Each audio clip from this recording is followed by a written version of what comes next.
All right. Hey, good evening, everybody. Welcome to Racers News Network Live.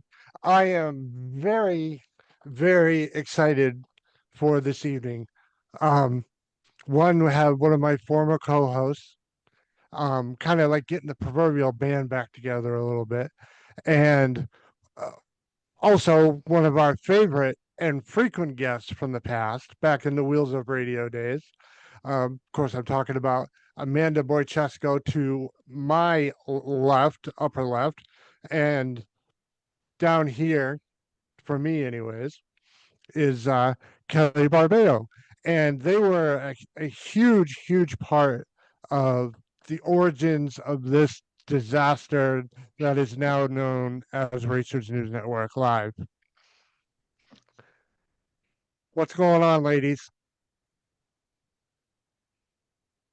I don't know if Kel's frozen or if she just wants me to talk first, She's but just Kelly, wave your arms if you can. I guess I'm gonna have to go first. Oh, I see her. I see her moving. I'm here. Tell me my internet's messed up. You froze There for just she a is. minute. Sounds like old times. Yeah, just like the old days. Yeah, just like the old days. I feel Yeah. like back in COVID times joining meetings on Zoom, but no, everything's good. Kel and I are just coming off of the weekend at Cecil County, and I know my season's over. How about you, Kel? I have one more to go. Um, it's gonna be really cold, but Dad's still in Virginia, and we've been told we have a bye run second round, so we're gonna at least go Thursday. And at that point, we might as well stay for the weekend. But Yeah, it's maybe gonna be I'll take cold. a ride since I'm unemployed. I'll come and watch on Thursday, maybe just to see the completion of the Virginia race. Now, Amanda, so that makes me ask you this then. You still working for the government? I am, yeah. So the shutdown has me furloughed at the moment, but hopefully I'll still get paid once all said and done, and I'll still have a job. Well, very cool, but very bad all at the same time. Yeah, it's weird. It's my first shutdown working for the government, so just taking it Right. one day at a time. Now, tell, oh, she's frozen again. Now, all right, Amanda, let me ask you for Kelly. Oh, she's back. Now, I'm back. Kelly, I you figured it you out now. still work for Boeing, correct? I do. Yeah. So we both have Now, stuff to do with the government. my question was, does this affect you guys at all as contractors? Not me directly. I've been told there it does affect other people. It definitely affects Amanda more than it affects me. Gotcha. Cool. Well, not cool, but all right. Keeps Um, it exciting. yeah. Yeah, it's Yeah, not what cool, time did you but wake up today, Amanda? About 9. Yeah. I was at work for 4 hours before that. so all right. Let's get into how we all first met. It was a long time ago. Probably it's got to be probably about 11 years ago now. We did with the assistance of the amazing then Jeannie Linky. I don't know what her new last name is. Northrop. Northrop. Mm-hmm. Northrop. Okay, thank you. She worked at Englishtown and helped put together um, a live show, which, to my knowledge, was the first one that was ever done in a format so very similar to this. And hi, Waylon. Whalen. And Amanda. Um, Yeah. it was both of you. Mm-hmm. Jeannie was part of it also, and then Mm-hmm. I think it was Allie Smith. Well, Allison And Dahl Katie said panic. and Katie. Okay, yeah. Yep. Mm-hmm. Um, what did you guys think looking back on it now? Saying, just reflecting on it, I guess. It was definitely a fun night. Um, it was cool that it was like the number one show. Like it was ranked like the highest or one of the highest for a while. I think the only thing I kind of regret, like that other, we were sort of just like a very small cross section of a lot of Division 1 women that drag race because we have a lot of them. I mean, I'm sure other divisions do too, but I mean, and one thing about, again, maybe other divisions also, we all have like a mutual respect. We all get along, like very little drama in with the women. I know there that always wasn't the case with some people would have chips on their shoulders, but I really think we all pretty much got along. And I thought it's a shame it couldn't continue. That's would be my only regret. I was just honored to be one of the first ones that got picked. Oh, what do you think, Amanda? Yeah, it was a great experience for me. I know I was maybe 18 or 19 at the time, right when I started kind of coming up in the big car ranks. And I mean, I was starstruck because, this was like when Katie Sapanic had just won Englishtown and Allison Dahl was a world champ. And, Kelly had been kicking butt in Super Street. And, I just, it was amazing. And, I always looked up to Jeannie. They're all like big sisters to me. And, I was honored to be included and be a part of it. It's a shame we couldn't do it again, kind of get that bigger group all back together and kind of see how everyone's careers have evolved in the sport because it's awesome watching all the women kick all the guys' butts. That's awesome. No, I mean you've had a great run, Amanda, over the last number of years. I mean, obviously everybody has ups and downs. It's the nature of the beast, be it drag racing or friggin' water polo. It Right. doesn't matter. But you had a really good run over the past number of years. Yeah, it ebbs and flows. It's I've been lucky enough to win one every few years where it just like it kind of gets you through the bad times. You just that it happened and you can be proud of yourself and you never know when and if the next one's going to come. So that just it keeps you striving for more. You never finish. You never. I don't know how to say it. It's never enough. You're always wanting more and to get to the next level. But I have been lucky enough to have some success, and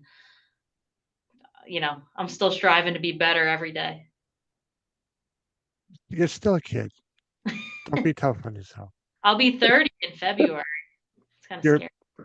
Which scares us all. I got 26 years, 27 years on you. You're still a kid. If I'm old enough to be your father, you're still a kid. All right. And obviously, Amanda's dad is the ever so legendary Iggy BOICESCO, who runs Super Gas and who's was dominant for a very long time as well. Yeah, we're trying to get him back to being dominant. He came out with a new car, I want to say in the middle of last season, and Yeah. we had some ups and downs with it. Obviously, when you're buying a used car, you never know what you're going to get. So we kind of fought some gremlins at first, and we got it working good. I mean, I think he went his worst national event round. I think for his scorecard this year was a fourth rounder. I think he had like three semifinals and a fourth rounder. So I think he's he's getting up there in age, but he's still got a lot more left in him. So Well, wishing him the best next season. awesome. Very awesome. Now, obviously, Kelly, you you have well, technically between you and your dad and your brother, you have one, two, three cars, and then you have Oh, your fiance okay, common and three misconception. cars that I know Michael of. Barbado is Jake Barbado. Everybody thinks it's my brother. So something happened, and Amanda, maybe as an accountant, can understand this a little bit better. Everybody has now had their tax name put on their tech card. automatically. Like Iggy is no longer Iggy, it's Ignatius. I mean, me and Amanda's names are pretty much the same. Don is Donald, and my dad's real name, fun fact, is Michael. My brother's name is Michael also. My dad's a senior, my brother's a junior. But Jake is his nickname, and he goes by Jake. So now everybody thinks that my brother is driving the red car, but it's actually my dad. Like even Katie Stepanek texted me last night. She goes, "Your brother did great this weekend," which I know she knew, but that's like the big joke now that my brother, who hasn't seen a racetrack yet lives about 10 minutes from Maple Grove, hasn't seen a racetrack in about 5 years. Yeah, we try to get him to run it, but I think the red car got a little too fast for him, and he's sort of like, we'll get you your license, you'll be fine. And he's just like, I don't know. Like, I think he wants to show the girls, like he's got 3 daughters. I think he wants to kind of show them like that he's raced before, but like their stuff gets in the way with timing and stuff. So yeah, basically it's just me and dad. And then yes, Don came out of retirement, then kind of stuck back into retirement for this year. And yes, hopefully, Lord willing, he's coming back next year, full-time top sportsman. And so I'll have a 4th car to keep in line, or at least clean. Because now he had to like throw the boat anchor out on the Corvette, run what, super gas, right? Yeah, we actually stumbled on a very good combination, just a lot of work and thought and just trying to get the thing set up right. And I mean, I don't think he had 100 runs on the car, and he made the national event final at Virginia last year. And it was just like, it was like, wait, like what? Like, I can't believe how crazy. Like, I'm just starting to feel like the red car is like really starting to hit its stride.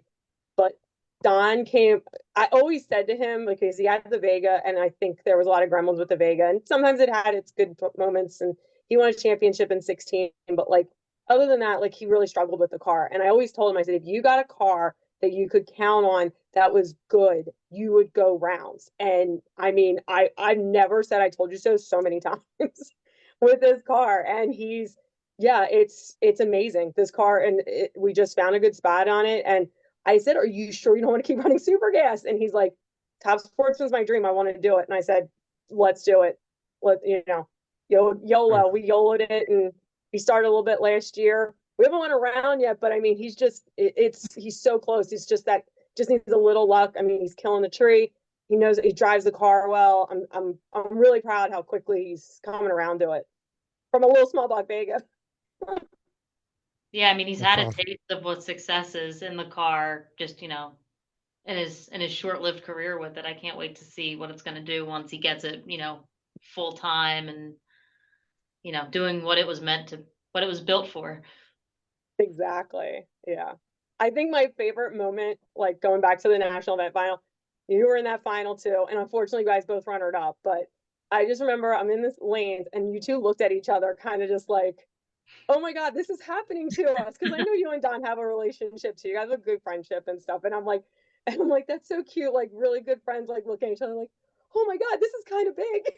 Yeah. Like I was so proud to see each other. Like these are two of my favorite people. And they're about to like, I'm hoping they're about to like hit like the goal of all of our goals. And you guys came close. You gave them both hell. They were both so close runs. It's so hard just to get there. I mean, it's you don't want to lose your edge, but like just getting to a final is so, exciting that you're filling out paperwork, you're getting paid, that's the outcome, but everybody wants to hold the trophy at the end, so always a little bit of disappointment there. Don just made a very good comment when you said about the paperwork. He goes, you fill out paperwork? Because remember, one decal on the entire car. And I'm the No remember convenience unemployed. one. I need to make every money on every single sticker I can get. I was thinking about putting stickers on the car after he started doing good, and I'm just looking at him like, I can't do it. This car is too pretty. I can't. So I just kind of was like, I'm just gonna swallow this. But we do have a Hoosier on there. Roy takes care of him, but I was actually impressed. I told Roy, I said, you should be honored. It's the only decal in the car. So, man, Roy's a good guy. Definitely. Yeah, we love him and we miss seeing him at the track. hasn't been out as much this year. So I know that Yeah. kind of sucked, to be perfectly honest, about when they decided to take the trucks away from the divisionals. yeah, I mean, it's just the way the sport's been heading in general. I mean, you go to a national event and, you used to be able, any part you needed, you could go to the manufacturer's midway and buy it. And now it's like, you're lucky if you can get it from a fellow racer that has something in stock. Right. Yeah. If you need a So lawnmower, I think there's one up there. you can always go see Bender. He always has a lawnmower. Yeah. I think David Nama has one too now. Yes, I have seen it. I parked across from him at Cecil. It was, I said, oh my God, that's crazy.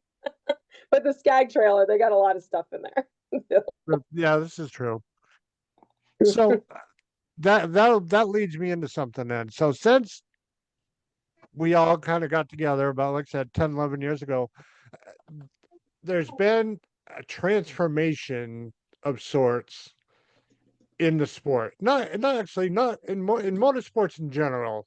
There seems to have been a huge transformation of, maybe it's not all that everybody was hoping it would be. Do you guys see that at all in one way or another?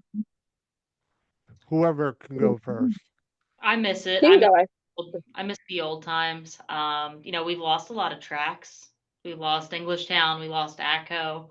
I mean, Englishtown's where we did our live show, right? I can't even remember what year it was. Yeah. I've been 15 or 16.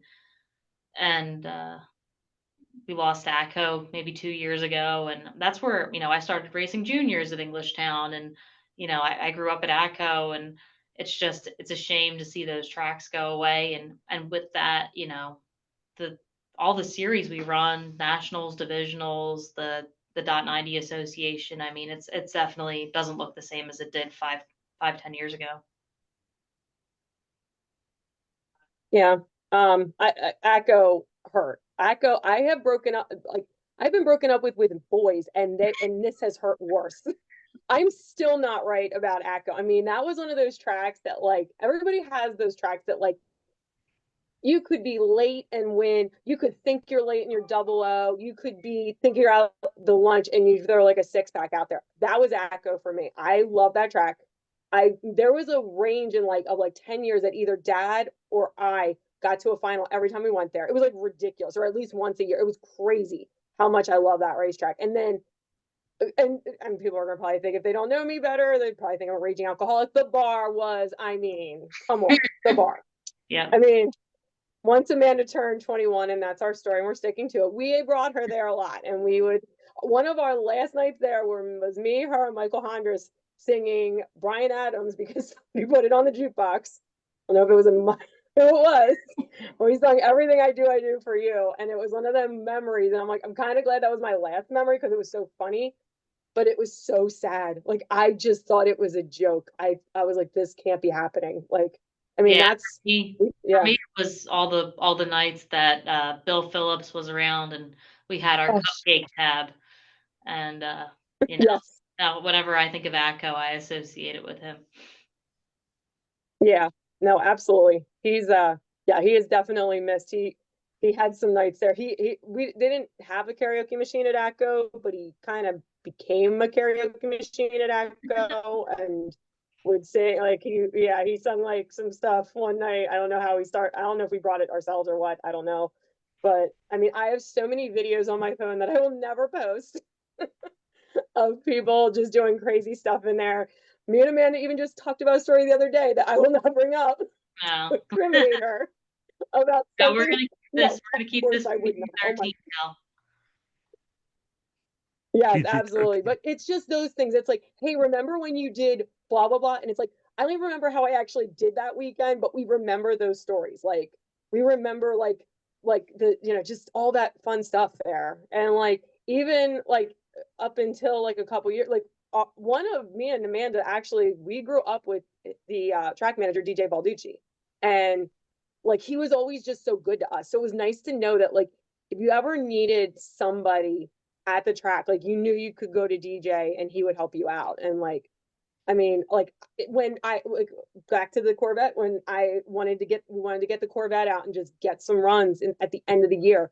Hey DJ, is there any time I can get? He goes, come on this day, bring this much money, and I got you. And it was an excellent track. That was the other thing. You never worried about how big, like if the track was going to be not prepped or whatever. It was just on. I mean, it would be like cold, windy. I mean, even if it was like there was one really windy time we did go to Eighth Mile, but other than that, like I was never worried about the track conditions. Like he made sure it was perfect for all of us. And like we'd go into the bar and he's like, hey, what are you doing? Like, what do you want to drink? I'm like, oh no, I'm good. He goes, no, I didn't ask you that. What do you want? Like, he was Yeah. always checking on us. Like, how was the day for you? How did you do? You know, or at least I saw you doing like I missed those times. And yes, like Amanda said, like the whole friendship atmosphere, we still have it, but it is slightly evolving.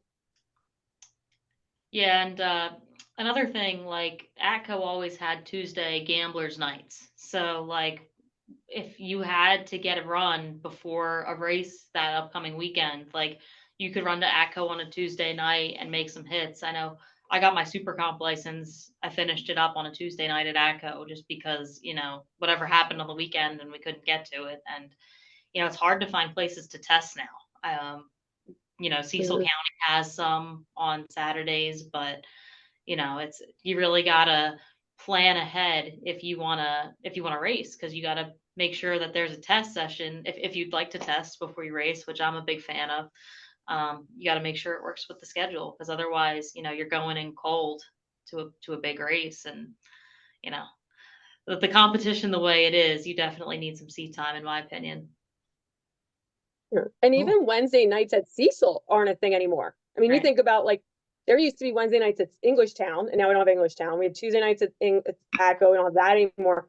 And then even Cecil, who it is still around, apparently, I guess Wednesday, I think it was Wednesday night, wasn't, I guess, doing it enough for them, so they bailed on that. But so I don't know if it's also partly the tracks plus like the personnel maybe not become because I'm like surprised and I would love to ask Jimmy that one day, like why did you stop with the Wednesday? Was there a reason? Was it an insurance thing? Was it a less people? Was there like less people there? Was it raining all the time and everybody just never went? Like I don't know. I'd actually be very curious to hear that because it seemed like the weeknights during the summertime was like a little place you could kind of get away and get a run in or two before a big race that weekend.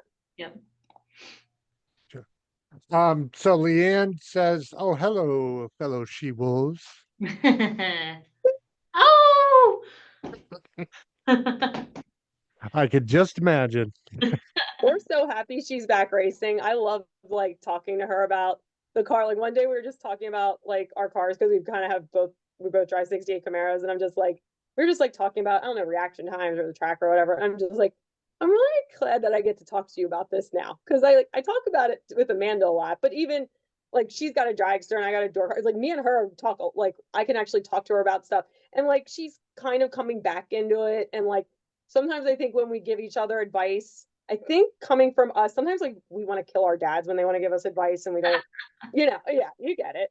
But like when it's coming from our best friends, like we can kind of like sometimes I try to at least like I give it to I say stuff with grace, and I would hope that somebody would like give me advice if they said, hey, I see what you're doing here. Why don't you try this? Like so I try to do that with her, and I hope she does it with me, and I hope Amanda would do it with me. Like we all try to like sometimes it's different even if it's the same words, sometimes it's different coming from your best friend than your dad.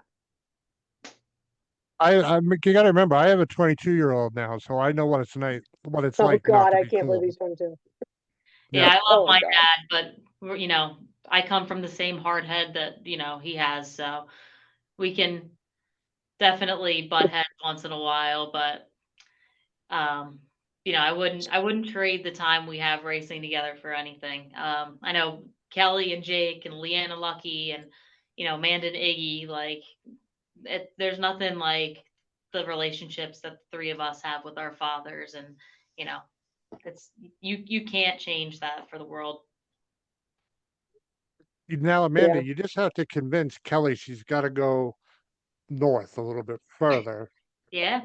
Yeah, you got to come up to Epping one of these years, eat some lobster. Yep. That is true. Yeah. No, I think next year we want to work.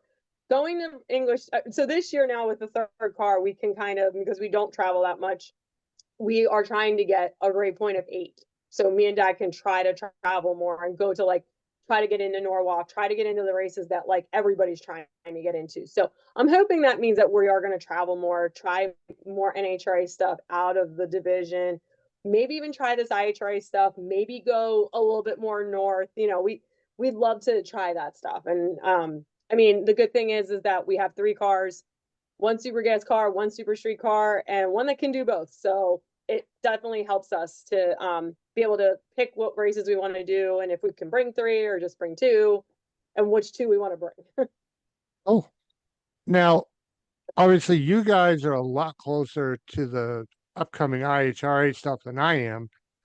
So let's dive into that a little bit. What do you think about well, this is like what, the fourth, fifth, sixth rebirth of IHRA? Yeah. What, as competitors, what do you guys think of that?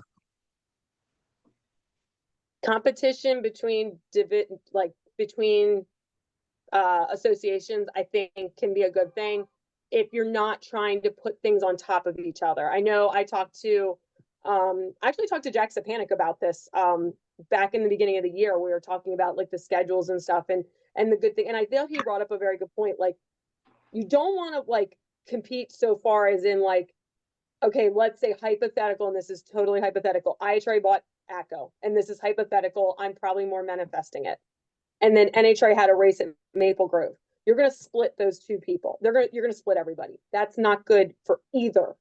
But if you say, you know what, we're going to put a race at NHRA, they can kind of discuss a little bit. And I know even the local tracks, I believe, discuss things, maybe not everything, but like, you're not going to put like a big money bracket race at New Media and then also do it at Maple Grove. Maybe they do, but they shouldn't. Like, I mean, unless it's like a foot brake race at one and a top bowl race at another. But like, if everybody can kind of, I think there's room for everything.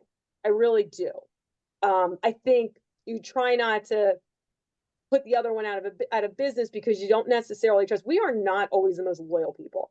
It's like a lot of people will go to IHRA because it's for the money, even though we've been NHRA forever. You just don't know.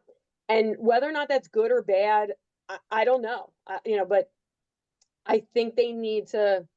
I don't think they'll ever talk, but I think it would help if they don't try to put each other on. Try not to compete so much that you're just splitting the field.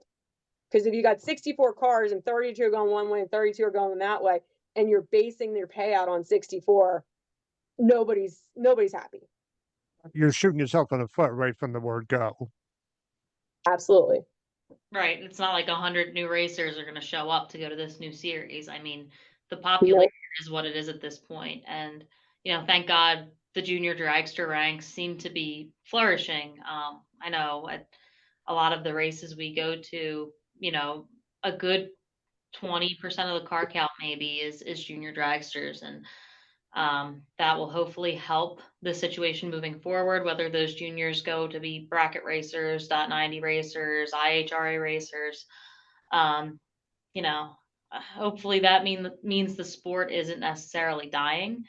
But I agree with Cal. Like, for the greater good of the sport, a lot of these promoters really need to communicate with each other, because that's the best way for, the 100 people that go to the NHRA race to go to the IHRA race. Tiffany Mink's saying that the IHRA series opener for 26 is the same weekend as Gainesville with a TBD location. So, we're already starting, and, that's There's the shot in the foot right there. right. Like, Yeah. not saying I'm going to go to Gainesville, but if I was going, me personally, I'm a Wally chaser. I'm going to go chase that Wally versus, as much as I'd like to run for big money, which is, what IHRA is promoting right now. They would lose me as a head, and they would also lose my dad. But if, they would somehow communicate, maybe I would be able to go to that IHRA race in Gainesville. We all have heard, nobody can ever confirm anything, that the NHRA upper brass aren't the most flexible group going. Do you think there's communication issues already blossoming between the two sanctioning bodies? Easy, for sure. They're seeing their business model work. I mean, unless they're complete idiots, like you gotta say, okay, why is this working for you? How is it working? Let's work together. Right. Kevin Cook said the dot 90 race at Mason Dixon had 61 juniors. Yeah, I Yeah, love they're outnumbering us. it. I know Kel and I both came from juniors, and a lot of adults in the big car ranks, not big fans. Some people can't change their mindsets of, the that the NHRA or the Dot 90 Association is focusing on juniors, and they're taking up too much time, they're taking up too many pit spots. It's like we need to allow for that, and we need to encourage these kids as much as we can, because they're the future of our sport. And I mean, you look at super gas, we call it 70 gas, because like all our dads that run super gas are in the 70s. And what's going to happen when they, hopefully they can live forever and race till they're 100. But we were trying to have this conversation, I think, at Kelly's motorhome this past weekend. Like, who's the youngest person in super gas right now? Like maybe Nick Volpe. I don't know. Maybe when Leanne runs, she brings the age average down a little bit. But the point is we need these junior dragsters to have a To future. take up the seats that come open Yeah. down the road. Yeah. And I think bringing them to divisionals definitely helps, because if you just have them at bracket races, then they're just saying, okay, well, I'm just going to go run Super Pro after this, or bottom bowl, like, brackets, whatever, like versus or street eliminator or whatever it was, whatever they call them now. But if you bring them to divisionals now, it's like, oh, what's this super gas? What's this super comp? And I mean, the reason that we all went into dot 90 racing is like, yeah, the three of us all came from juniors, all three of us had dads that ran super gas. My dad ran super comp before this, but like ran dot 90s since like the 80s, 90s, whatever. So that was just our natural progression. If we had dads that ran brackets, then we're probably like gonna run brackets. But like I'm thinking like top of my head, Paul Stalba. Paul Stalba's dad wasn't running super gas and super comp. It's like, oh well, what's this stock eliminator class? And now he's killing it. Like he's doing really good. So you wonder if he wasn't at these divisional, if it was just his dad running and he's just running, brackets on the off weekends. Because when we were like, me and Leanne talked about like when we were very, very young, like 8 or 9, they did have juniors at a little bit of nationals just to try to get people interested, and at the divisionals. Like I remember running English Town at night one day, like Friday night, got to leave school early, thought I was like big deal because I was getting to run the divisional that night. But other than that, then it went away. We all ran. I mean, Amanda got out of the seat early because it was like, do I go run by myself with other racers, like not my dad, because my dad's trying to chase a super gas championship? Okay, no, at 16, I'm going to jump into a big car, run super comp. Not, I think bring them to divisionals. Yes, it can take up time and space and things like that. And I'll admit, sometimes I get annoyed. Like, I see a 5-year-old driving a golf cart and I get annoyed because I'm like, maybe they're going Right. to hit my Right. car. We need to That's have what I will get annoyed. Yes. So I enforcement will say on the that. rules. Yeah, like the rules are definitely not enforced by anybody. Like I literally saw a kid break his arm in front of me. Nothing really happened. So I feel like it does help putting them in divisionals, because I think maybe they will actually maybe think about going not dot 90 racing or stock or super stock or comp, like the non-bracket classes. So I do think it is a good thing. And maybe some of them will say, hey, super gas, because yeah, it's not a lot of young people that run super gas. It's like, they go to super street or they go to super comp. I don't actually know why they don't necessarily go to super gas. I really don't. I mean, obviously the easy transition is super comp because you're going from Absolutely. a dragster to a dragster. But I mean, like there are kids like Paul that, says, I want to do wheelies and run stock. And, I mean, I give him credit because he was willing to do something different coming out of a junior, and do it well, as Kel said. But yeah, I mean, there's plenty of other classes. Like maybe it's a money issue. Maybe people feel like they need more money to be faster in super gas, whereas like in super street, I mean, I know Kelly, your super street car can get expensive because you're trying to go 1090 at, 170 or whatever. But in theory, you can win either class going a lower mile an hour. Look Yeah. at Mike Reynolds, who I ran juniors with, and back 10 years ago. He won the Super Gas Maple Grove National this year in a super street car that goes 135. So there's no reason why kid and juniors can't win in a bigger, slower car in a .90 class. Now, has either of you had some of the junior kids come up and just talk to you about racing in general and maybe your car and just kind of, pick your brain and stuff like that? Not really. I feel like a lot of them stay in their cliques or in their groups. You usually see like a big mob of people as you're driving by, and you figure, okay, those are the junior kids. But this weekend in particular, I was parked across, and I know I'm going to butcher their name, but Nick and Amanda Giantiempo. Their sons race juniors, and I give them a lot of credit because with very little help from their parents, those kids put the juniors on the dollies, pulled them out of the trailer, pushed them into the grass, and I they were tiny, and I wanted to give them a hand, so I helped push them into the grass, and they said thanks, Amanda, and I thought it was cool that they even knew who I was, as little as they were. So maybe they do pay attention, maybe they do watch us and learn by our example. So maybe we should give them good examples to follow, and maybe we shouldn't be driving around on golf carts and doing crazy things, but you got to have a little bit of fun. Yeah. Uh, so Charlie Yannetti said, "Gotta love those kids and their little long cars. Hopefully they'll stay in the long cars and leave the old super gas guys alone." Fair.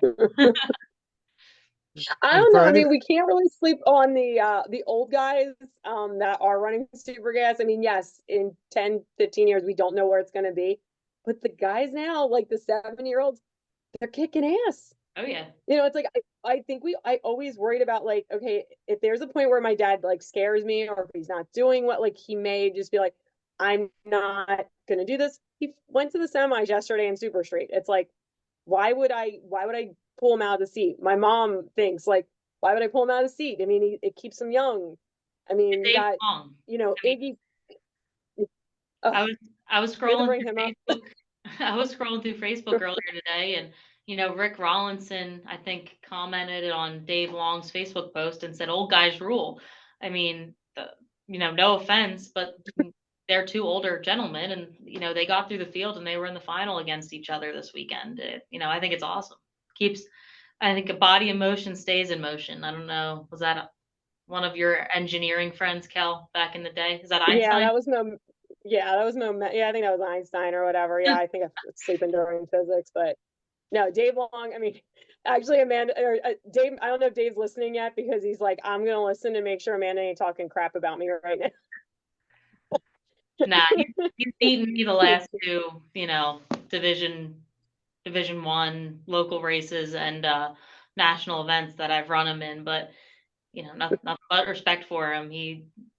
We were talking about it last weekend. I mean, when we're in the lanes, when we're in the pits, I'm his best friend and his biggest cheerleader. But as soon as we put the helmet on and get in the burnout box, like I want to drill your eyes out, and he feels the same way. And you bring out the best in each other. I will definitely say it because I texted you guys before the final Maple Grove, and I just go, I know you're gonna give me a great race, but that's all I care about. I don't care who wins. Just give me a good race. And I was like, okay, give me an awesome race. now, Kelly, have you had to race either Dawn or your dad? Don's laughing. Okay, fun story. I joke that our first date was third round of the Maple Grove Masgo race in like 2008 because that was the first time we actually like talked. I mean, we talked before, but like, I don't know. I just saw him differently that day or that weekend or whatever. And I'm just like, I don't know about him, but I want to know more about him. But like, that's why I joked that that was our first date. But like, yeah, we ran each other like at least 3 or 4 times. I think I may have beaten him once, maybe. And I think he's beat me every other time. Mhm. Um, and then yeah, it's one of them. I think yeah, I think we bring the best out of each other. Like I think we do try, but like I don't think we run each other that much. And even like the little bit that he was like last year, it was funny. Like at the end of the year, I was running super gas, and I was just trying to avoid him because we don't first round you try to avoid your friends. Like that's just rule one. You don't like there was a point in Virginia I thought I was gonna have to run my dad. And I was like, I do not want to have to call my mother and say, hey, we just drove 6 hours to run each other first round. Like she'd kill us. Unfortunately, I had to run Mike Hondras, but I beat him, and so it was all good. That record's 1-1. But anyway, um, yeah, I think we've run each other like 3 or 4 times, but it was a long time ago. We haven't run each other in a long time. And I think at this point, even like he even had a little stint in Super Street with Bill Phillips's car. And it was enough in the year that like we really did make sure it's like, what lane are you going in? When are you going up? We're really good at trying to avoid each other. But it was also to the point it was like, well, yeah, but we're also not going rounds enough to run each other. So that's not good either. Right. Like I think we almost did that once. I think it was like I think we actually were destined for the finals against each other. We were like on opposite side of the ladder, and I think I got to the finals. I think he lost third round, like he lost in like the quarterfinals. So it was a bummer. We had a shot to run each other in the final, but no, we haven't. And Dad, I've never run him. I've never in Super Street. If I would have gotten to the semis, I would have ran him, but unfortunately, I lost the second round yesterday.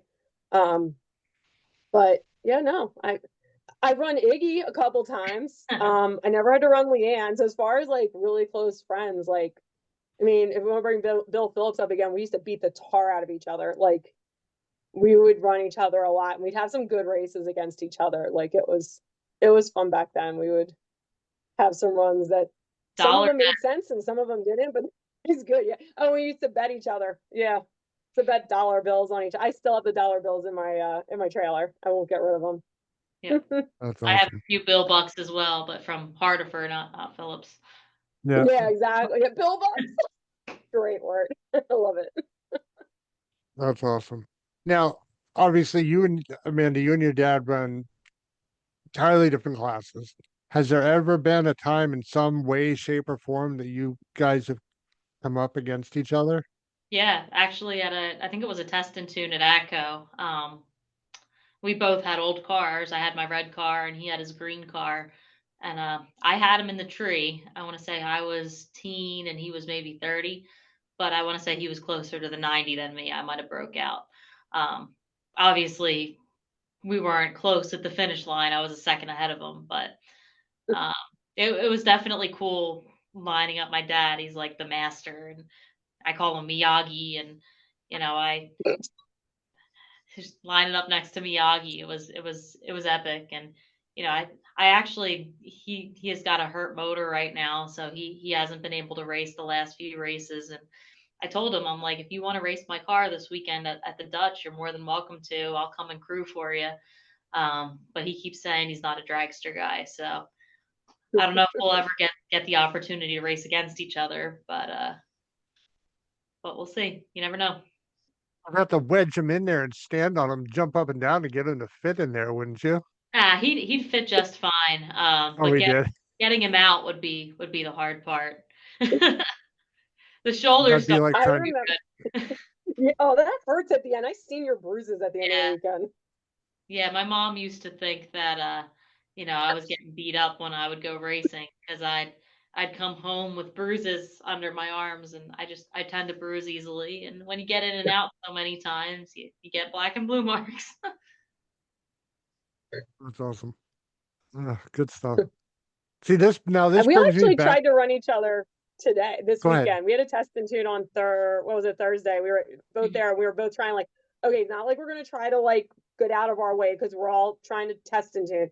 If we both happen to be in the lanes at the same time, we'll try to run each other and get a photo op. But it Didn't just happen never. It was one of them like I would go up and make a run, and then she'd go up and make a run, and then I would go up. We never. I think I saw her once. I was like rolling down, and I saw her come by, and that was it. Like, I made yeah, 5 runs on Thursday, and I didn't. me I too. asked Mike. I was like, "Is Kelly testing? Like, I haven't seen her all day." So we just weren't on the same time frames. I said the same. I would have only known until like I did see Mike, and Mike was like, "Oh, she just went like a 90. She just went this." I'm like, so I was like paying attention. I was listening. I'm like, okay, she's making runs, but yeah, we're never at the lanes at the same time. All right, so let's get into you guys. You guys have some stories that I know for a fact. Oh God. And the statute of limitations done. Yeah, well, I'll do mine first because mine's quick and fairly painless.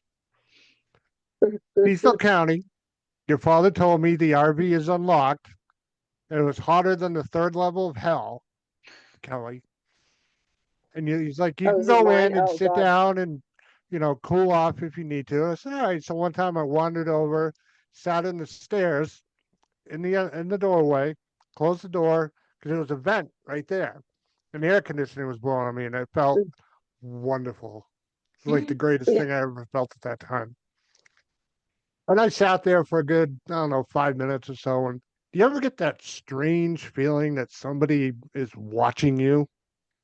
I have a feeling I can pick one of two people are watching it. I happened to turn around because, again, I felt like somebody was watching me.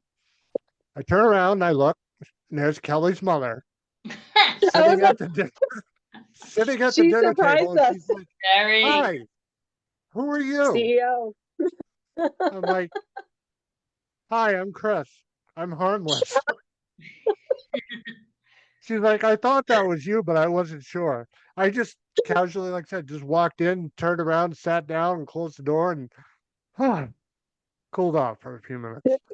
And like I said, Yeah, mine's fairly harmless compared to some of the stories out there. But she surprised us that day. She wasn't supposed to come, and all of a sudden she rolls up, and I'm like, "Hi!" We love when Like Jerry she comes only makes out. a There's always yeah. snacks. There's always cookies, Oh yeah, brownies, or it's she's awesome. good. tasty. All right, Amanda. Yeah, we were feeding half the pits at the Keystones this year. What your Amanda, you're on story? deck. Tell your You're putting me on the spot. You want me to think of a Yeah. G-rated story that involves Kelly?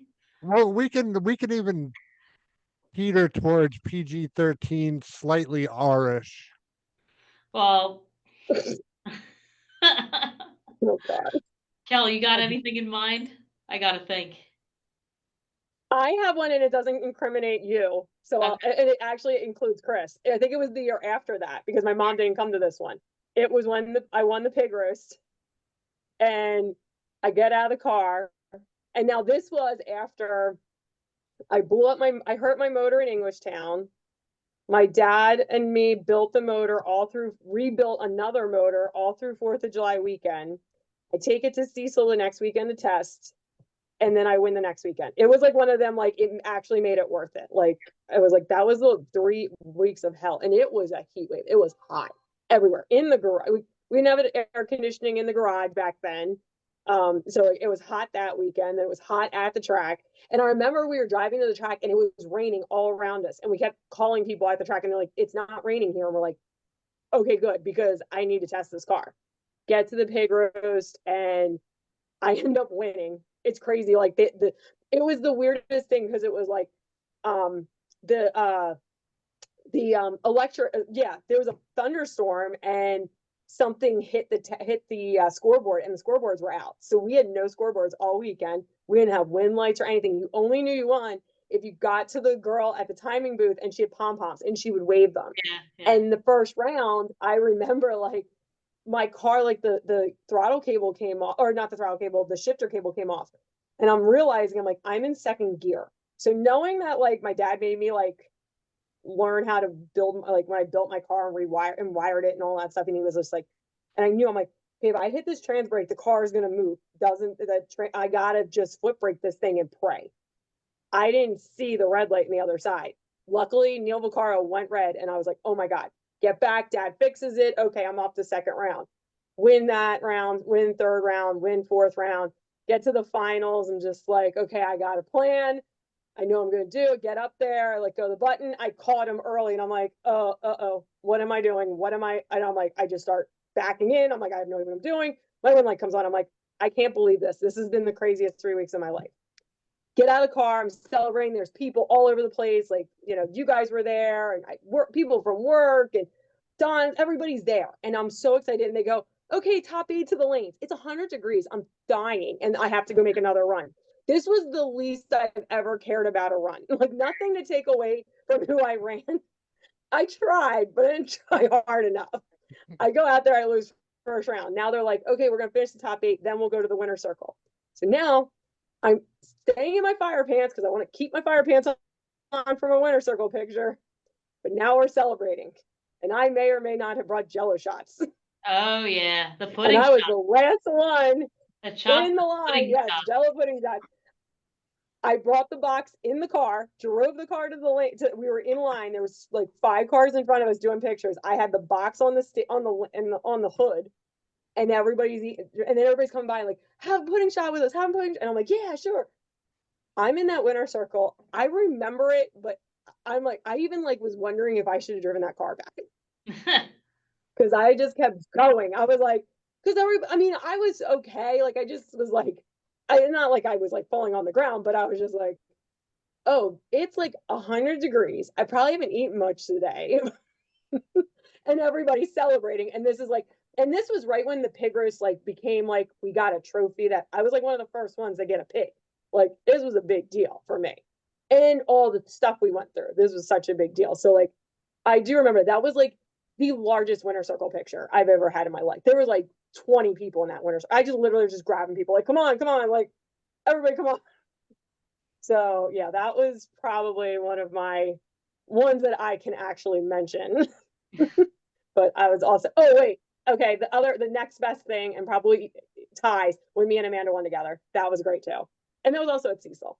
When we both won together, the day before we were having nervous breakdowns. Like, why don't we ever do well together? We either suck both or maybe we both do good, but we never win. And then literally the next day we won. That's what that picture was that I posted earlier today. The black and white picture with the solo cups. That was from that day when Kel and I won together, and that was awesome. Yeah. My story, it's not R-rated at all, but it's one of my favorite KELLI memories. But so it was the Keystones in 2016 when it rained for 5 days, and I was still in college at the time. I was commuting from Arcadia to Maple Grove because it rained on Thursday, it rained on Friday. I'm like, I might as well go to class. So I went to school. We hung out over the weekend. We didn't end up getting a time run until Sunday night, I think. And then we ran the whole race Monday. And I can remember I got lucky. I was red first round against John DiBartolomeo, but he was actually redder. And I ended up winning the race. And Kel, I guess, I don't know if it was the semis or the quarters, her and her dad drove her rig home because I guess they wanted to get the trailer parked and settled. It was a Monday night. Obviously, everyone had already missed one day of work. You want to get, settled before you have to go to back on Tuesday. But she turned around and she made it back just to be in my winner circle. And, that's one of my most awesome memories. Like, I know it wasn't too far, maybe half hour, 45 minutes from Westchester, but, just to have friends that, will do that and, make a special trip and come celebrate what might have been the biggest moment of your life. That's what racing's all about. It's the camaraderie for me. Cool. All right. Couple more questions and we can call it a night. Whoever wants to jump in first can go ahead. Big money bracket racing. Yay or nay? I'll pay for Amanda's entry and put her in there. Yeah, I was gonna say nay for me right now. I mean, I've run Super Comp for 10, 11, I don't even know how many years now. And I've tried running the occasional bracket race. I did okay. I think I made it to one or two finals. I know I lost one to Cisco at Englishtown by like 2 thou, and the other one was at Maple Grove. No, it was at New Media. I was going rounds, and I think I blew out a master cylinder or something. I had no brakes going into fifth round, so I couldn't make the round. But I think though as competitive as big money bracket racing is right now, you need to have a car that's set up for no throttle stop and um, a softer hit, and it's just not as easy to switch over from super comp to big money bracket racing as it seems. So, I mean, for me, it's not in the cards right now. I'm focusing on super comp, but if I had a separate car that was set up to run a 5/10 full tree and be consistent in the eighth mile, I would give it a try. But just right now, it's not in the cards. Sure. Oh, So I actually tried some bracket racing this year. I don't know how it came about, but my dad was like, "Why don't we go to Streetcar Shootout?" He's like, "What are you doing 4th of July weekend?" I'm like, "I really don't know yet." And he's like, "Why don't we go to Streetcar Shootout?" Now, the Streetcar Shootout is a once a month race at Cecil County. There's a bunch of different classes, and the red car fits in 10-0 index. We just have to take the box out, and we're good to go. There's some other rules that we had to do. I take the wheelie bars off and stuff like that. But so he's like, "Why don't we go run 10-0 index?" And I said, "Okay." I said, "Can I run top sportsman?" Now, full disclosure, their top sportsman is like, I'll call it like, quote unquote, like baby top sportsman. The limit, the highest you can dial is 549. So I'm like, my dad's like, "Do you think?" I said, "Do you think I could go 549?" He goes, "Worth a shot. I mean, what's the worst going to happen?" It's like, "All right, I'll try it." So we go out there, we go 10-0. We're trying to go 10-0. I'm trying to slow him down, trying to make him not go red on a 5/10 tree because he has no delay box. And like, I'm trying to slow it down, but he doesn't qualify. I'm like, all right, whatever. It was still a fun day. I can't go 549 to save my butt. I'm going 60s. I'm taking weight out. I'm trying the things like super consistent. I'm killing the tree. It's like I'm very consistent. I can adjust and everything. I had to dial, like, I actually got in as an alternate, but I had to dial 549. I could only go 563. So I was like, okay, whatever. My top sportsman career as a driver is over. My top sportsman crew chief career will continue again next year. Anyway, that said, a couple weeks later, I decided I'm going to go bracket racing again at Cecil County. And I'm like, let me just try this again. So I kept the car the same. And as much as sometimes it's like, I'm trying to find a 90 and it goes a 91 and then it goes an 88 and then it goes a 94. And I'm all over the place. I took the throttle stop off and this car became like some unhinged fiend that just printed tickets. And I didn't understand how it was doing it. I was like, yeah. Oh, Don says I had the right carburetor. I borrowed his. Right carburetor, had right engine builder with Jake. I got it all. I got it perfect. But I just found this spot. I was hitting the tree. I went like 2 rounds one day, 2 or 3 rounds one day, and like 2 or 3, and then like 3 rounds the other day. Like, and it was like the first day. Oh, I know. Second round, the first day, I did get like a 7-pack thrown on me, and I was just like, "Oh, welcome to bracket racing. This is gonna suck." But then the next day, I'm like, "Okay, let's try this again." Now my lights are kind of coming together, and I'm getting better. I'm like teen and double O, and I'm hitting the tree, and it's running the number, and I'm just like, okay. When I think like, well, this car's not consistent. If you take the throttle stop off of some cars, and I'm not just saying like Amanda can take the throttle stop off of hers and it's fine. There are cars that you can find a spot in it, and a car that could be inconsistent on a throttle stop can be very consistent off of one. And I think that's where some of the bracket racers are like, I'm just going to put a throttle stop on my car and run .90s and I'm going to kill you all. No, it's not, doesn't always work that way. Throttle stops are really difficult to get right and get perfect. I mean, I made 9 runs this weekend, maybe 7 runs this weekend. And Kevin Cook can totally attest. I changed everything every time. And he's probably laughing right now if he's watching. Cause yeah, every time he like came up to me, he's like, "How you doing?" I'm like, "I changed something." And he's just like, "What are you doing to me?" Like, yeah, he ran out of prayers for me. Like he kind of just was like, "God, take over. Jesus, take the wheel there." That's how it went. But big money bracket racing, that's a lot of money. that if you mess up first round, and then, well, I mean, you can buy back. That's a good thing. We can't buy back in .90 racing, but I mean, I think I don't know if I would try that bracket racing. I think I would do more of. I did enjoy it. Um, but yeah, I think the big money stuff, I think I'd stay with NHRA. Like Amanda, I'm trying to go after a Wally.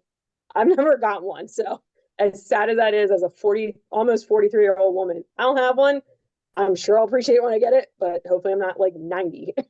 I mean, look at Dave Long. He was 70. He just won his first national event. I mean, Yeah. it's unbelievable, to think, you could do something for so long, but it really is about luck. It's about who you run, when you run them, and my theory is that if you do it long enough, eventually your day's gonna come, and I'm Yeah. hoping that I'm there for you, like you were there for me. Oh.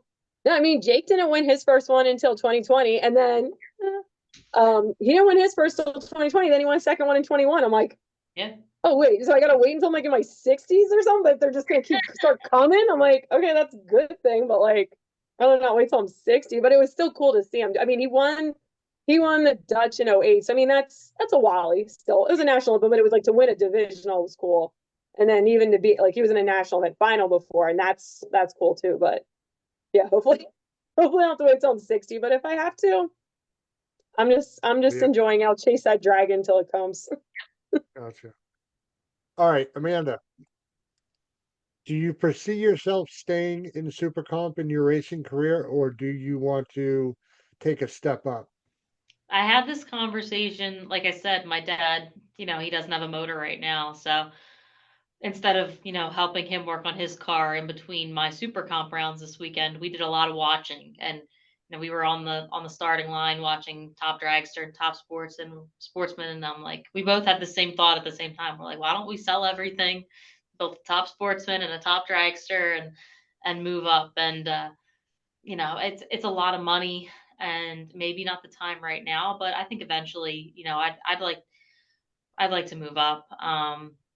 I love Super Comp and I love the .90 class, so I wouldn't want to stop racing that. Of course, I'd want a second car, and I'd love to pull double duty one day. It's fun. Hmm. All right, Cal, how about you? So I do enjoy the double duty. I do, but I like it with the super street and the super gas. I mean, maybe if I got a dragster one day, but I really do enjoy the .90 racing. I fully am committed to like Don running Top Sportsman because A, it's his dream, and B, I want no parts of it as a driver. I want all parts of it as a crew chief. I love helping him. I want to make that car better and better and better. I want to download every race pack run. I want to do everything but pack the chutes because I'm afraid I'll not pack the chutes right. I'm glad he wants to do that himself because I'm like, I can do it, but God forbid. Just say I would most have to start make drivers sure I make it that drop the chute like to repack it themselves anyways, right? absolutely. No, it is truly that. I mean, he even when I would even say like, do you need me help? I didn't even like I went to do other things like I had to do the when we were racing Rockingham last year. It's like I did the race pack and then if I had to go into the grid and do anything or whatever. And then like he's already doing it. He's actively just like packing the chute, and I'm like, I'm good with that. And we actually were parked next to Dave Kraft, and he was doing the same thing. And I'm like, okay, it seems like it's a driver thing. The drivers want to do their own because, yeah, I think, and you see it in the pro teams too. So, um, yeah, no, I'm absolutely happy where I'm at. Maybe if I got in a dragster one day, that would be fun. But I mean, I, if anything fast, I leave to Don, and I'm perfectly fine with that. Like, I never thought I'd be like that because when I was a kid, like when my brother got a faster junior than me, I got so mad. And now it's like I don't compete with that with him. Like he wants to do that. I'm like, good, you're a better person than me because I sit in that car and I'm just like, this car intimidates the crap out of me. Like I see what he does with it. I'm like, no, I'm good. I'm fully into what you're doing, but I'll sit and take video. All right, both of you, looking ahead to 2026, there's a new national event in town, so to speak, at MIR. Do you see that on your schedule, looking at the big picture of stuff? Yep, we'll be there. That's for sure. Yep, us too. We'll miss Virginia if that's not the TBD. I guess there's some rumors on what the TBD is, but yeah, we'll definitely be at MIR. My dad has a I have some very small child memories at MIR. My dad won like the 91 Pro Tree Nationals there in Super Comp, and then he lost to um oh god, oh my god, Bernie Weaver in the final. What they did was they ran the Super Gas and the Super Comp guys against each other, and Bernie had the clean tree, and Dad kind of like reacted to like the light because it was like, I'm telling you, this is 1 o'clock in the morning. Staggered pro. And yeah, it was like a staggered pro tree. It was crazy, but yeah, I hear about like they had like wads of cash coming home, and we didn't have motorhome back then, so they literally drove through the night like 3 hours back to Pennsylvania. But they were probably like in their 30s back then at that point. Yeah, they would have been in like their 30s. So it was like easier for them to drive the dually home without like nowadays it's like we sit in the we sleep in the motorhome and we go to bed, we go home in the morning. But Yeah, the last time I was at MIR was there's a video of like me. Go ahead. When was that?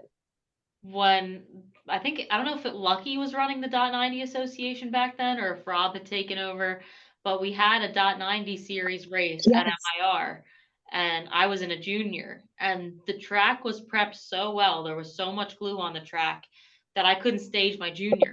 Like all the juniors, like our parents were like pushing us into the stage beams because of like at an idle, unless you were giving it gas, like the cars were glued to the track. Oh yeah. So yeah, I'm looking forward to it. Yeah. All right, last question. No, my dad used to go down there and test a Oh, lot go ahead. with the pro stock teams. Oh, that's right. Yeah, because your dad worked for Jenkins. Yeah. Yeah, no, that's Yep. the last time he's been there like a lot more recently than me because I didn't go to that .90 race, but I think me and Don went to the shore, went to a car show. But yeah, no, I definitely have like video of me in the staging or not in the staging lanes in the stands, like probably at like 8 years old with like DJ could have been in that video with me. I have no idea, but like yeah, I was like a little kid with my brother and my aunt Susan, like because my mom and my uncle Jimmy are like on the starting line with my dad. But yeah, it was like this young memory. It's like one of the core memories when I was little that I remember. But yeah, but then he used to go a bunch like that. It was like a good place. That was like one of those places that like the pro stock guys would go to test. Yeah. All right. All right. Amanda, going to go back to you. In your class, who do you see as the next up and comer in Super Comp? That's a tough one. Dave Long. No, I'm gonna go Darren Mattern.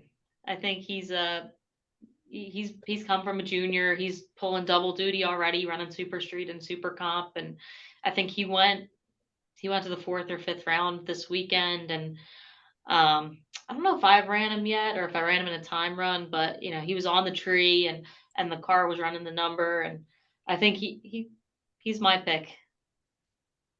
All right, Kelly, you get two because you on occasion run two different classes. Yeah. Super Street and Super Gas, young lady.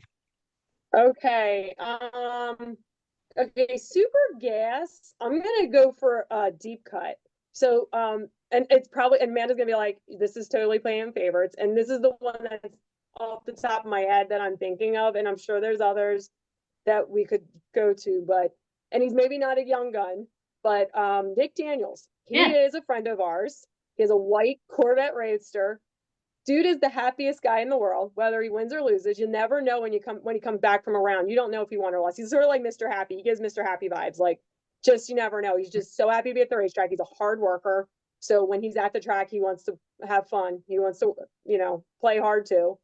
And but when he gets in that car, sometimes I mean, he can have his moments where he has a mess up or whatever. But there are some times that he puts runs together that I'm just like he won't like he'll get like maybe a time run, maybe not, and just go out there and just start like kill like I remember like New Media last year. I think I had been there like 4 days before him. He rolls up and goes to like the semis of the last race, and I'm just like, you literally showed up yesterday, and you are just my man is a hard worker.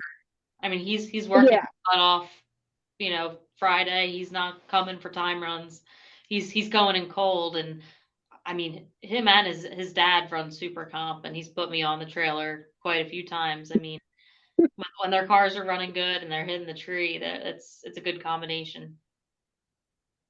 Yeah, I saw Right. his dad yesterday and I said, Amanda's sort of scared of you, right? He goes, no, she's the best. I said, I don't know. Did you put her on the like, but that's the thing. They're both the most unassuming people, but when they are on, they're on. Like they're great. And yeah, they'll and Amanda and Mike, and then that's another thing. I'm gonna go off right the rails. Drag racing is one of these things where a 29-year-old woman can be friends with like a 74-year-old man. Yeah. And it's not weird because Mike is like a second dad to me and close to the man. And like Dave's one of my, Dave Long, we joke about and stuff. Like we have these people that like on paper, they don't look like we should all get along and have common interests, but we do. Talking to my friends that aren't involved with racing, I'm like, oh yeah, let me run this by my friend Bill. And they're like, who's Bill? And I'm like, oh, this like 70-plus-year-old I hang out with on the weekends. And they're like, what? Exactly. No, absolutely. Yeah. And then as far as Super Street, I mean, God, there's so many. I mean, even the youngins, like they're already up and coming. Like, okay, Taylor's been killing it. Like Taylor and she Tori, came right there for Super Comp as well. Yeah, no, absolutely. And I mean, we got like Frank Volpe won yesterday. He was the Jegs All-Star. I mean, he does great. There's really not, and I'm trying to think of like any really like new blood this year or last, and it's just escaping me now. I'm sure I'll like go to bed and think about like 5 people, but like, it's one of those classes. Like there was a couple years ago where it was just like, there was always like when I started, it was like Lynn Husidian. It was like Lynn, and then like E-Man would go rounds and stuff, and then Gary Federico, and it was all these people, and they would kind of have their moments. And then Keith had his moment, and Keith still is always going to have his moment. Keith's always going to be there. It's just super gas, super comp, or I'm sorry, super gas, Keep super street. Keith's always going to be there. Yeah, keep him out of super comp. Yeah, I know. So, but he's always going to be there. But like we do have, these people like kind of sneaking up. Like we have Frank and we have Taylor and and Darren's going rounds there too. There are a fair amount of people that like in any day, I mean, hey, I mean, if you really want to age aside, Tom Amorosi, where did he come from? I mean, he's been there, but it's like you win 2 divisionals, like, and you're like, I think he's already clinched. I think he's done. It's over. Like he's killing it. With Volpe's win, it might make That's things true. a little complicated for him, but yeah, it's gonna be interesting.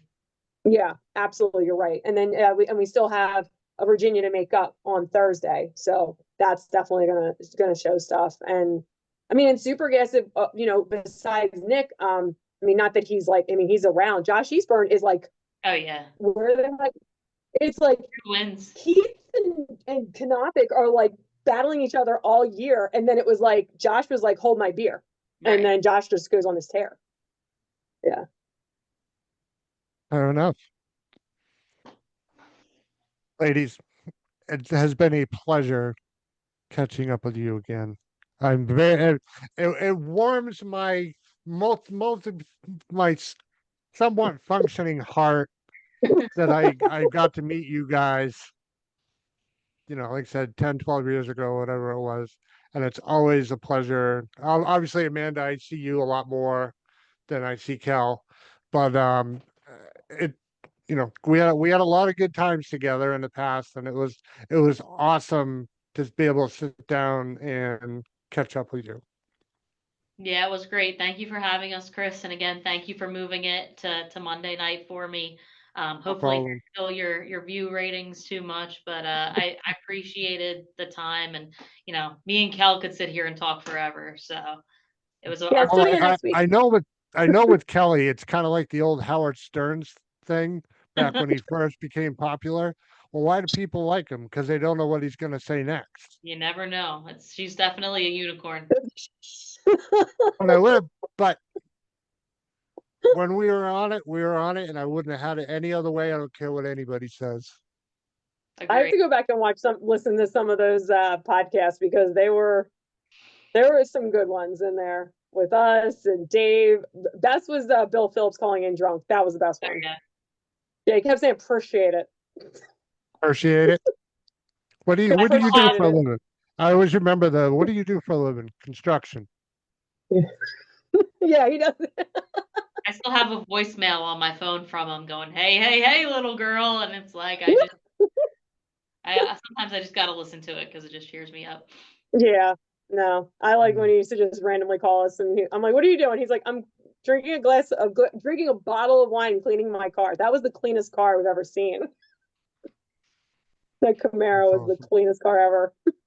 Yep. I do that too. I'll take a glass of wine and go clean the rubber off of the Corvette because the back of the car gets all dirty and stuff. I'll go clean that car a couple times in the summer. Glass of wine. Fun fact. Oh, That's good, what everybody good. should do. Your cars will get clean.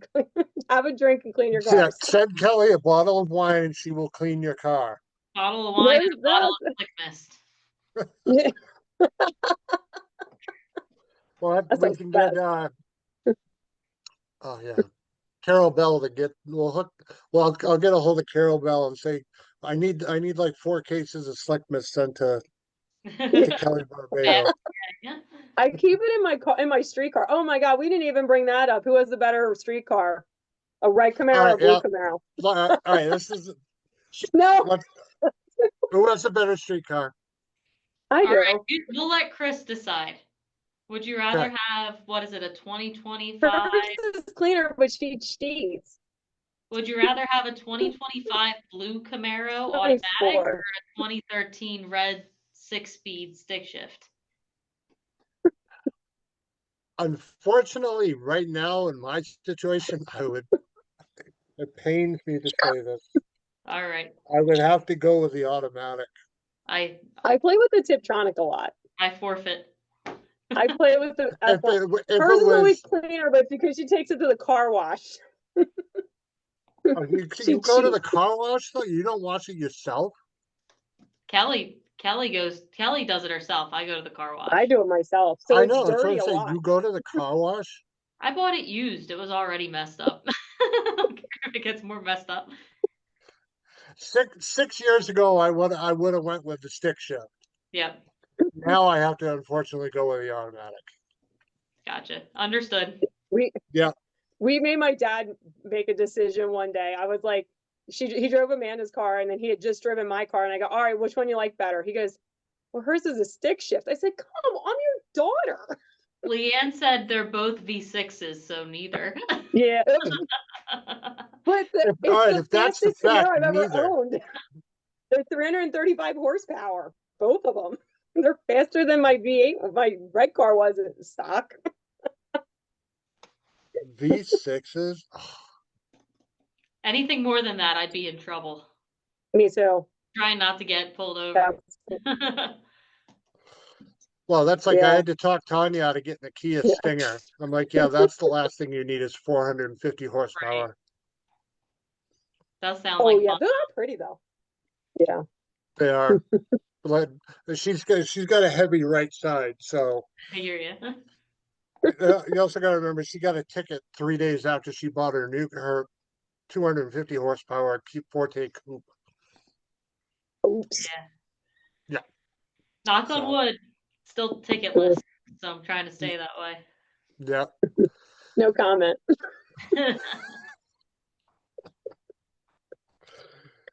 Well, We're again, driving in ladies, you.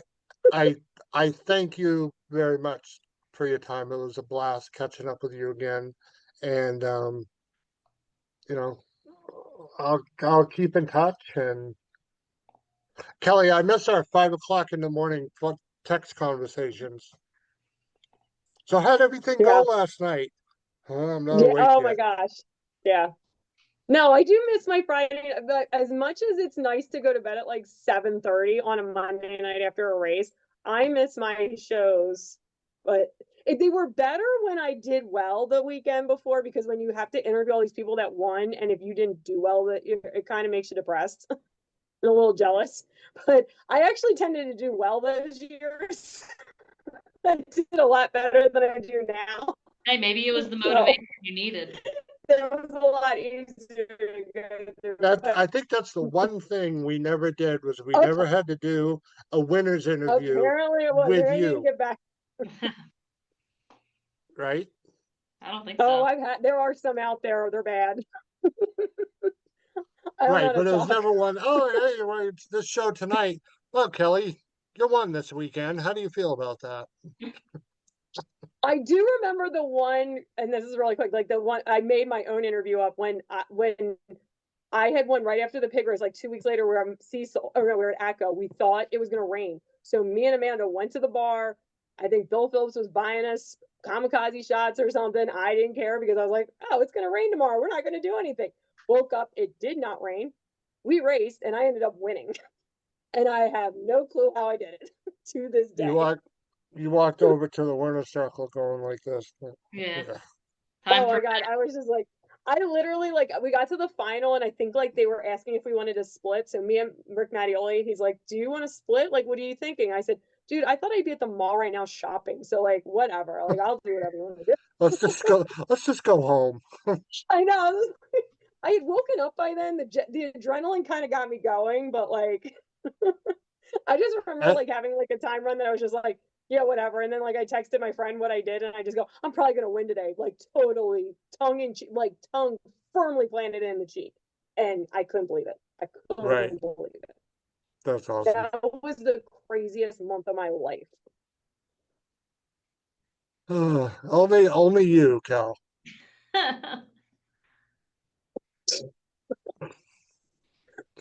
Well, I listen have no again. idea. Thank you very much for coming on and hanging out. It was a blast. I truly appreciate your time, and we'll talk soon. Sounds good, Chris. Thanks for having Well, us. You're thanks, very Chris. welcome. Have a great night, ladies. You too. Move my mic so you can see my hand. There we go.